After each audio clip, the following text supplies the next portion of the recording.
हमारे गुरु महादेव साहब, दीदी और मनाथू के इस पवित्र प्रांगण में बैठे तमाम गुरु भाई गुरु बहन को मेरा प्रणाम है। वर्षों बाद एक आयोजन मनाथू गढ़ के इस प्रांगण में अपने गुरु शिव की बात करने, उनकी बात सुनने और उनकी बात सुनाने के लिए आयोजित किया गया।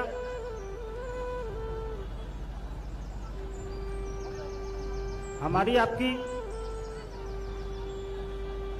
माँ दीदी नीलम आनंद की यह जन्मस्थली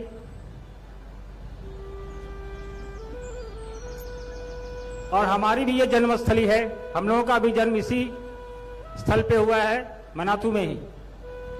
तो विशेष लगाव तो है मनाथू से हम लोगों का।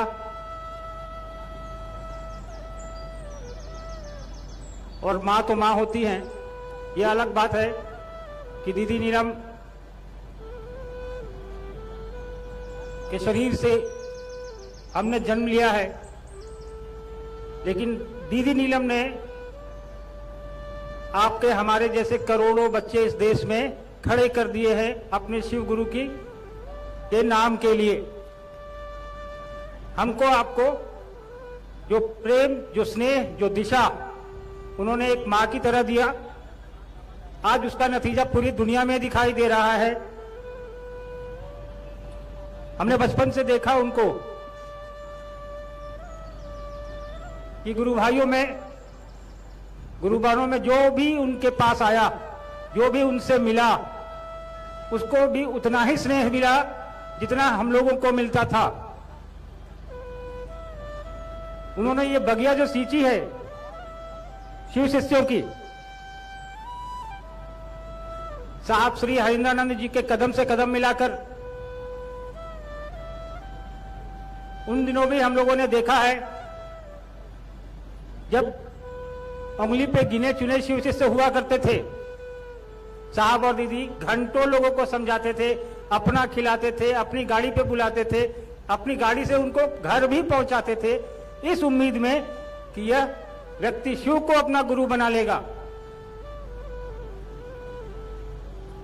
और ये एक दिन का काम नहीं था उनका, प्रतिदिन दीदी नीलम आनंद की जन्मभूमि पर आप बैठे हैं। उनकी पृष्ठभूमि, उनका पूर्व का किसी को बताने की जरूरत नहीं है कि वो किस घर से आती थी, किसी चीज की दिक्कत नहीं, किस घर में ब्याही गई थी, वहां भी किसी चीज की दिक्कत नहीं। साहब खुद एक अधिकारी, उसके बावजूद साहब और दीदी ने शिव की शिष्टता को हर एक दिल में उतारने के लिए हमारे आपके बीच मेहनत की। शिव का गुरु स्वरूप स्थापित हो जाए हमारे आपके दिलों में, हमारे आपके जेहन में, उसके लिए काम किया।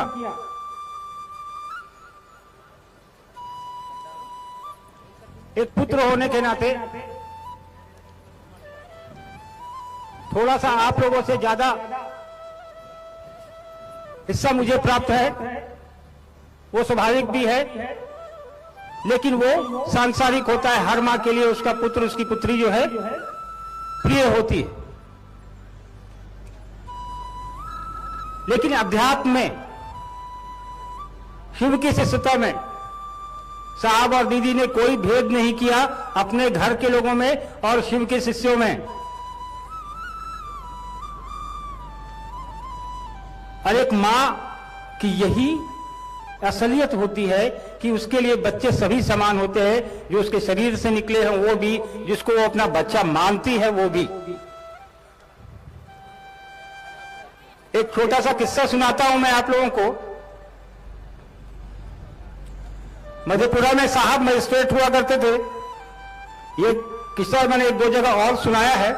इस कहानी को सुनाने के पीछे मेरा मतलब है कि आप लोग को समझिएगा इसके मर्म को कि मैं क्यों बता रहा हूं। एक मां का दर्द क्या होता है, या एक मां का एहसास क्या होता है बच्चों के लिए।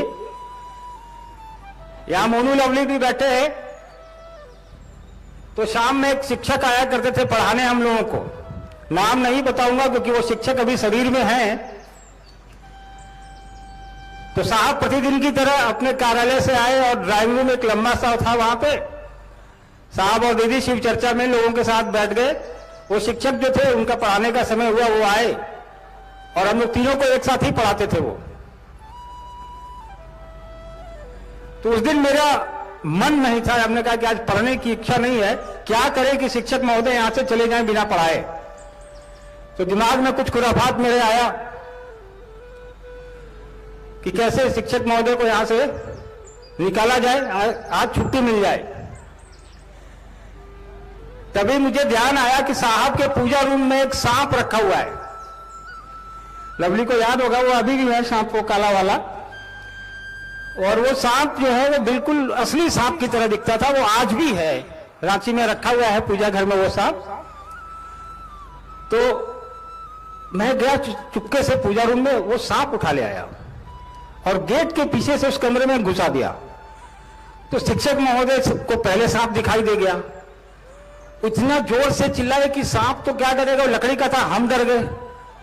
हमने सांप जल्दी में उठाया, वापस पूजा रूम में रखा और वापस आके पूछा क्या हुआ सर? तो बोले भागो भागो वहां सांप है। लेकिन सर इतनी जोर से चिल्लाए थे कि बगल के कमरे में जहां साहब दीदी शिव चर्चा कर रहे थे गुरु भाई बहनों के साथ, सारे लोग दौड़ के चले आए कि कहां है सांप। तो सांप रहे तब पे मिले, सांप तो पूजा रूम में था। साहब समझ गए कि शैतानी इन्हीं की है, क्योंकि मैं ही सबसे किनारे बैठा था।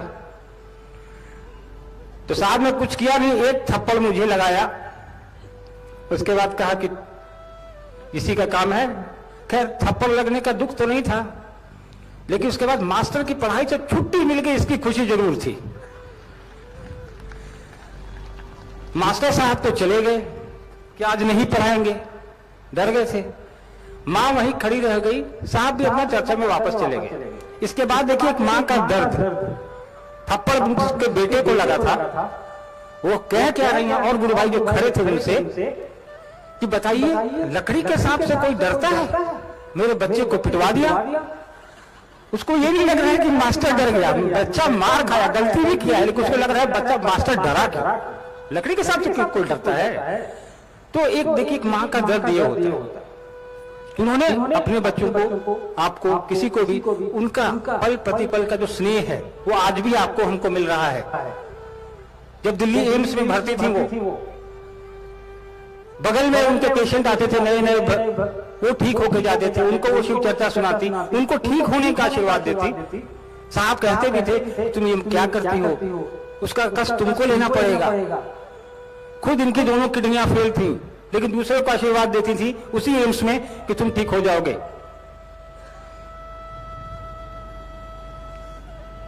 तो आप और हम उस मां की भूमि पर आए हैं, उस मां से आशीर्वाद लेके वापस जाएंगे कि जो उन्होंने रास्ता दिखाया है उस पर हम और आप चल सकें।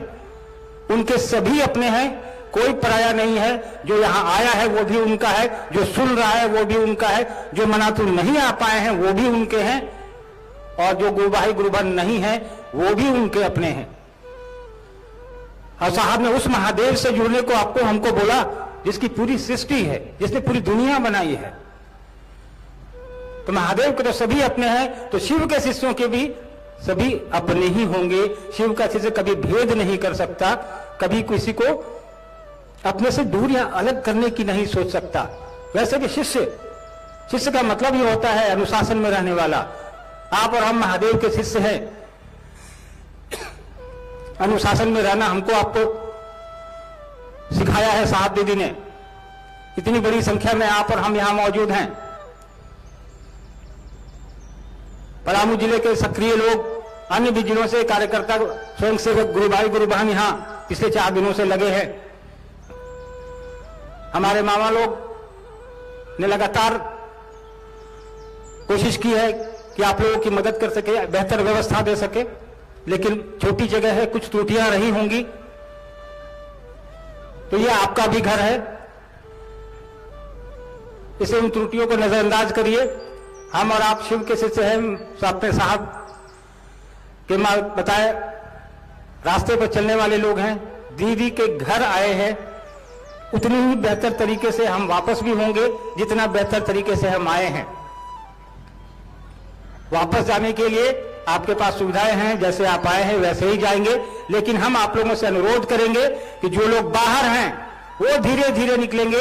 अंदर बैठे लोग अपनी जगह बैठे रहेंगे। जब कार्यक्रम समाप्त होने के बाद भी भजन चलता रहेगा। धीरे धीरे लोग अपने आगे वाले को जाने देंगे। पहले मैं ज्यादा समय नहीं लूंगा, दूर है, आप लोग जहां से भी आए हैं वापस भी जाना होगा। अभी बरखा जी भी आई हैं। हमारी एक इच्छा है, हम अपने मामा लोगों से एक इच्छा जाहिर करते हैं। अगर आप लोग हमारी इच्छा का समर्थन करेंगे तो जवाब देंगे। हम चाहते हैं, या पूरा परिवार हमारा चाहता है कि मनातू में दीदी की स्मृति में एक भवन बने। मामा लोग से कहते हैं कि थोड़ा जमीन हम लोग को दे दें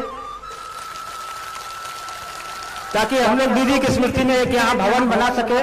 बहुत लोग दर्शनार्थ यहाँ आते हैं तो उनकी सुविधा भी हो जाएगी। स्मृति में भवन भी बन जाएगा, कुछ लोगों को आराम भी मिल जाएगा। चलिए, इस उम्मीद में कि फिर दोबारा मुलाकात होगी इसी जगह पे, हो सकता है इससे बड़ी जगह पर हो। आप सभी को मेरा प्रणाम है।